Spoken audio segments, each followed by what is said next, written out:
Waktu dikirimin teman potongan tweetnya Anissa Pohan, istri Agus Harimurti, anak Susilo Bambang Yudhoyono yang mantan presiden. Anissa marah dan mengadu ke Jokowi karena merasa anaknya saya bully. Saya ingat-ingat lagi di mana saya pernah bully anak mereka ya. Oh, ternyata itu berkaitan dengan tweet saya yang menyoroti berita surat terbuka Putri Agus Harimurti yang meminta Jokowi untuk lockdown. Ya saya jelas ketawa lah. Padahal di situ saya nggak sedang membuli seorang anak. Meskipun saya juga heran, kok bisa ya anak usia 12 tahun paham tentang konsep lockdown. Yang saya paham, sejak awal Demokrat adalah partai yang mendukung lockdown di saat Jokowi sedang mencari cara bagaimana agar masalah wabah juga tidak mengganggu perekonomian negara. Dan itu disampaikan langsung oleh Agus Harimurti sebagai Ketua Umum Partai Demokrat yang baru. Bahkan sebelumnya SBY yang mantan presiden dan pendiri Partai Demokrat sudah sibuk dengan narasi supaya Indonesia lockdown, mengikuti jejak banyak negara yang sudah melakukan hal yang sama seperti Singapura dan India. Meski akhirnya suara SBY pun berusaha lebih lembut dengan mendukung kebijakan Jokowi tidak melakukan lockdown di negeri ini. Biasalah SBY, dia bisa aja main di dua kaki. Tapi sikap Partai Demokrat masih jelas tetap menyuarakan lockdown. Ingat pada waktu awal heboh virus di Indonesia, Wali Kota Tegal memberlakukan lockdown kota sepihak tanpa berkoordinasi dengan pusat. Dia menutup jalan-jalan di kota Tegal dengan beton untuk menghalangi kendaraan keluar masuk. Tentu saja ini membuat kerjaan pusat menjadi lebih rumit dalam penanganan wabah karena ada pemerintah daerah yang berjalan sendiri-sendiri. Dan siapa pengusung wali kota Tegal pada waktu pilkada lalu? Partai Demokrat. Wali kota Tegal juga pernah menjadi ketua DPC Partai Demokrat di Brebes. Di Malang juga sempat sama, ada seruan lockdown dari wali kota Malang. Meski akhirnya diralat karena menurut wali kota Malang, lockdown adalah urusan presiden. Dan di partai mana wali kota Malang berada? Demokrat lagi. Begitu juga seruan awal gubernur Papua yang ketua Demokrat. Awalnya sibuk menyerukan lockdown, meski akhirnya belakangan hari diralat. Jadi kita akhirnya bisa menyimpulkan kalau narasi lockdown itu tidak bekerja secara acak, tetapi dibangun lewat kendaraan partai dan dieksekusi oleh pemerintah daerah yang berada dalam satu kendaraan. Tapi saya harus maklum sih, karena Demokrat butuh suara.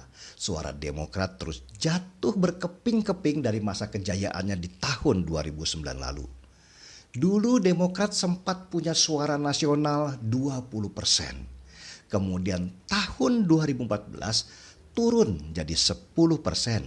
Dan tahun 2019 kemarin mereka cuma dapat 7% suara.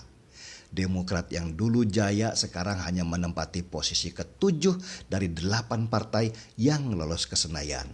Sedikit di atas PAN yang hampir gagal, tapi di bawah PKS yang dulu jadi mitra terdekat mereka.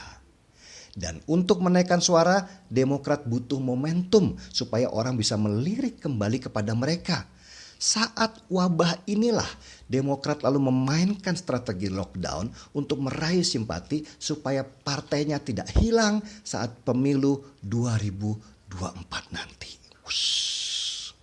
Sudah dapat gambaran besarnya? Yang lucu, Demokrat ini sebenarnya juga tidak begitu percaya dengan konsep lockdown.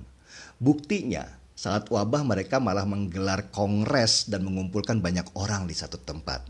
Dan hasilnya, Bupati Karawang, kader Demokrat yang ikut kongres itu tertular virus.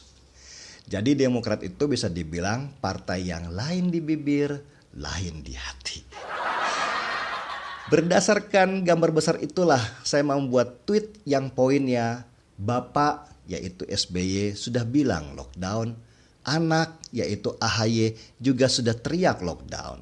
Karena kurang didengar dan tidak berhasil, maka cucu pun menulis lockdown. Bahkan kalau ada cicit, cicitnya pun mendadak jago bicara lockdown. Ini sebenarnya penggambaran bahwa narasi lockdown untuk meraih suara supaya Demokrat mendapat simpati publik memang terus dikeluarkan supaya Demokrat tampak sebagai partai yang peduli terhadap kesehatan warga. Jadi nggak fokus pada anaknya saja. Meski terus terang, saya masih kurang percaya anak sekecil itu berkelahi dengan waktu. Maksudnya anak sekecil itu bisa dengan jelas paham dengan konsep lockdown. Pasti ada yang bisikin. Cuma Anissa Pohan sebagai ibu kandung baper, merasa si anak kesayangan diserang. Anissa memang tidak paham politik, jadi wajar dia bereaksi sesuai naluri. Meski saya juga bingung ngapain yang ngadu ke Jokowi. Anissa Pohan, mending jangan main Twitter deh kalau masih baper. Twitter itu ganas, apalagi keluargamu keluarga politik. Sindiran, ejekan, bulian, biasa di situ. Di sana tarung bebas, bukan media sosial khusus masak-memasak. Lebih baik fokus jadi ibu rumah tangga saja. Jauhi media sosial, apalagi bawa anak ke dalam pusaran politik. Percayalah, kamu gak akan kuat. Biar itu urusan keluarga Jokowi saja. Mental keluarga mereka mental baja. Jangankan disindir atau dibully. Mereka dihina PKI saja masih bisa ketawa-ketawa. Mari kita baper. Saya Dennis Regar, kita di acara Timeline.